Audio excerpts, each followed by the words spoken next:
हम तीसरी दफ़ा हुकूमत में हैं। खैबर पख्तूनख्वा की तारीख में किसी ने दूसरी दफ़ा हुकूमत नहीं की। हुँ, वाहिद तहरीक इंसाफ है जो मुसलसल तीसरी बार गवर्नमेंट में है। हुँ, लेकिन इस चीज़ को ज़रा देखना होगा कि जो फाटा का इंज़माम था वो 2019 में हुआ। हुँ। इससे पहले जो फाटा था वो वफ़ाकी हुकूमत के अंडर आता था एडमिनिस्ट्रेटिवली भी और फाइनेंशियली भी। लेकिन वहाँ पे वो कोई तवज्जो ही नहीं दी गई। अभी जो ये अमन और अमान की सूरत-ए-हाल जो अबतर है, वो ज़्यादातर इन ज़म अज़ला में है। अगर इन पे पिछले अरसे में यहाँ पे काम होता, यहाँ पे फंड्स लगाए जाते, यहाँ पे रोज़गार मैसर होता, यहाँ पे सेहत के मराकज़ कायम कर दिए जाते, यहाँ पे तालीमी मराकज़ होते, तो ये सूरत-ए-हाल अबतर ना दो होती। दो शफी जान साहब ये फरमाएँ कि तो मुखालिफिन आप पर ये एतराज़ कर रहे हैं और शद्दोमत से करते हैं, ज़ाहिर है उनका काम ही एतराज़ करना है कि आज जबकि लकी लकी मरवत का वाक़या हो चुका है और दो वाक़यात का आपने ख़ुद ज़िक्र कर दिया बन्नू और हंगू का, तो आज उनको अडियाला की बजाय लकी मरवत नहीं होना चाहिए था वज़ीर आला सुहेल अफरीदी साहब को? देखिए, कल वो बनू में सारा दिन उन्होंने गुज़ारा, उसके बाद वो हंगू आए और आज वो अडियाला में मौजूद हैं। मैंने खुद भी आपको अडियाला से ही जॉइन किया है। जी। लकी मरवत का जो एक वाक़या, एक अफ़सोसनाक वाक़या है जो पेश आया है, जिसकी जितनी मज़म्मत की जाए कम है।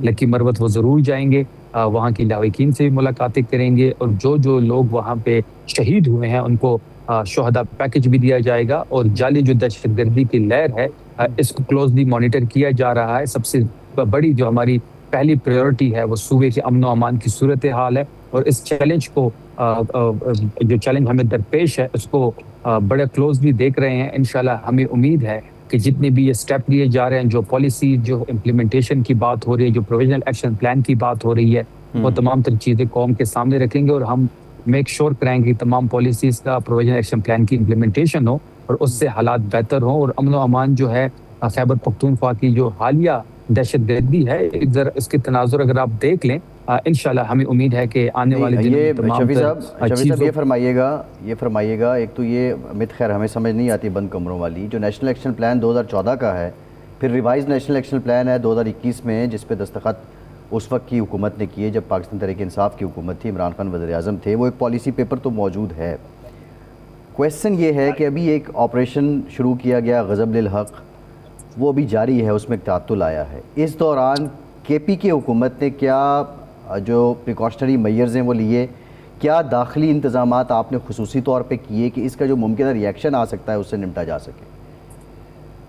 देखिए, हमारी डे वन से यही स्टैंडिंग है और आज भी उस स्टैंडिंग पे हम खड़े हैं। हर साल किसी न किसी ज़िले में लोग दर-बदर हो रहे हैं, लोगों की नकल मकानी होती है। फिर आपने देखा अभी खैबर लेकिन ऑपरेशन की जो आपने दे जी, जी। जी सॉरी मैं इंटरप्ट कर रहा हूँ आपको। ये फरमाएँ कि आपकी 14 साल से हुकूमत है तो हल जी। क्या एक है? सूबे में, तो आपकी भी तो कोई ज़िम्मेदारी होगी, या तो ना पहली दफ़ा आपको मौका मिला हो। आप 2013 बिल के से मुसलसल आप हुकूमत में हैं, तो आपकी भी तो कोई ज़िम्मेदारी होनी चाहिए कि आप क्या कर रहे हैं, जो सवाल इनका था। बिल्कुल, बिल्कुल हमारी ज़िम्मेदारी है। हम तीसरी दफ़ा हुकूमत में हैं। खैबर पख्तूनख्वा की तारीख में किसी ने दूसरी दफ़ा हुकूमत नहीं की। वाहिद तहरीक इंसाफ है जो मुसलसल तीसरी बार गवर्नमेंट में है। लेकिन इस चीज़ को ज़रा देखना होगा कि जो फाटा का इंज़माम था वो 2019 में हुआ। इससे पहले जो फाटा था वो वफ़ाकी हुकूमत के अंडर आता था एडमिनिस्ट्रेटिवली भी और फाइनेंशियली भी।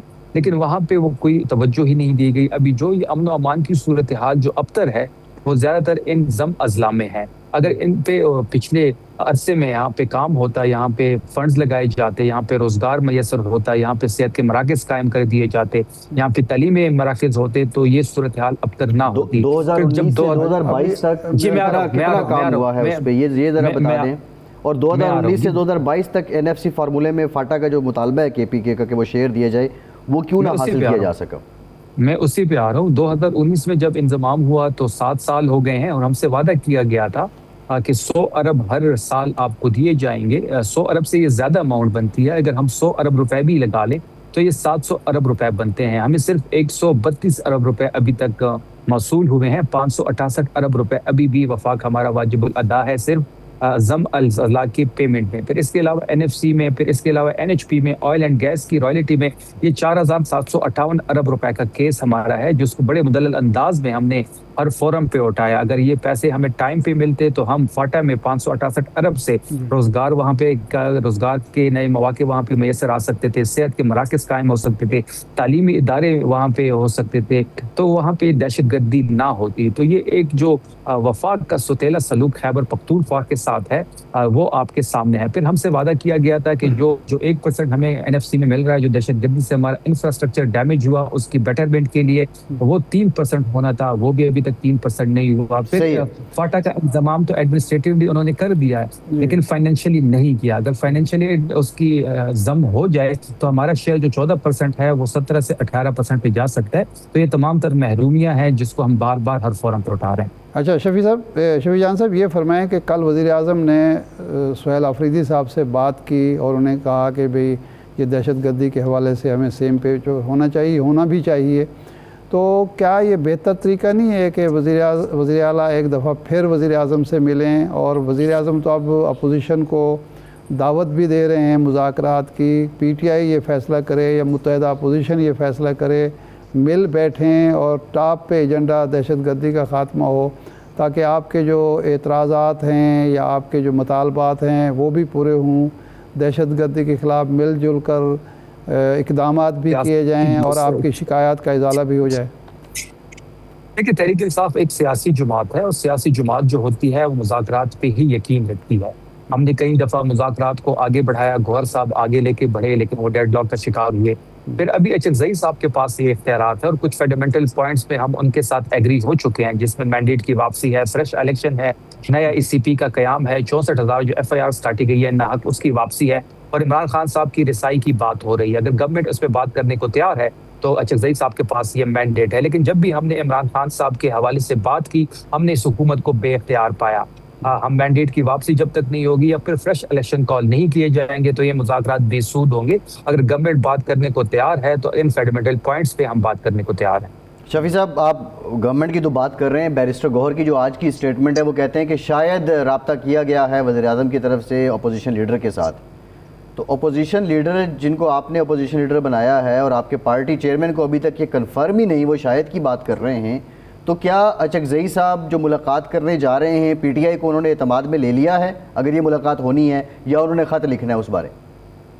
देखिए, पहली बात यह है कि अभी तक मुलाकात कंफर्म नहीं हुई है। जब मुलाकात कंफर्म होगी तो अचकज़ई साहब एतमाद में भी लेंगे और कुछ चीज़ें भी डिस्कस होगी कि मुलाकात में क्या बातें होनी है, किन पॉइंट्स को सामने रखना है, किस चीज़ की डिमांड्स करनी है, तो तमाम तर चीज़ों को सामने रखा जाएगा। जब भी मुलाकात होगी, जब भी एक इन्फॉर्मेशन इनको मिल जाएगी, उसके बाद तहरीक इंसाफ अपने जो उनके हमारे जो डिमांड्स है, जो हमारे मुतालबात है, हम उन्हीं पे बात करेंगे। जो फंडामेंटल कुछ नुकात है वो तो मैंने आपको बता दी। अगर गवर्नमेंट इन पे बात करने को तैयार है तो अचकज़ई साहब को पूरा इख्तियार है कि वो गवर्नमेंट से बात करें। अच्छा, ये फरमाएं कि आजकल सलमान अकरम राजा साहब जो हैं वो पीटीआई के अरकान असम्बली से बल्कि एक हद तक केपी के हुकूमत से भी बददिल नज़र आते हैं। इसकी क्या वजह है? वाक़तन सलमान अकरम राजा साहब मायूस हो चुके हैं और वो समझते हैं कि ख़ास तौर पर जो मुंतखब अरकान हैं उनकी कोई दिलचस्पी नहीं है पीटीआई की फ़ालियत के लिए या इमरान खान की रिहाई के लिए या मामलात को आगे बढ़ाने के लिए।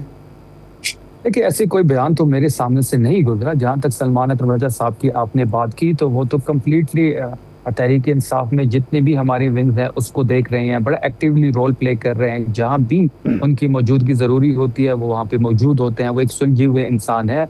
मेरा एक वर्किंग रिलेशन है उनके साथ और मैंने भी एक अच्छा इंसान जो है और एक मेहनती इंसान जिस तरीके से वो अपने काम को अंजाम दे रहा है वो काबिल तारीफ है। जहाँ तक खैबर पख्तूनख्वा की हुकूमत की आपने बात की तो खैबर पख्तूनख्वा की हुकूमत इस वक्त गवर्नेंस हो या फिर तहरीक के हवाले से अफरीदी साहब के इक़दामात हो, वो काबिल तारीफ है। गवर्नेंस में अगर आप देख लें तो जितने भी सर्विस हो रहे हैं तो खैबर पख्तूनख्वा की हुकूमत सबसे ऊपर है। अभी इंटरनेशनल ट्रांसपेरेंसी की सर्वे हुई जिसमें सबसे ज़्यादा करप्शन सिंध में 46%, पंजाब में 39%, फिर बलोचिस्तान और फिर खैबर पख्तूनख्वा की बात है। फिर अगर गुर्बत की सर्वे उठा लें तो सबसे ज़्यादा गुर्बत भी दूसरे सूबों में पाई जा रही है, उसमें आखिरी नंबर खैबर पख्तूनख्वा की हुकूमत का है।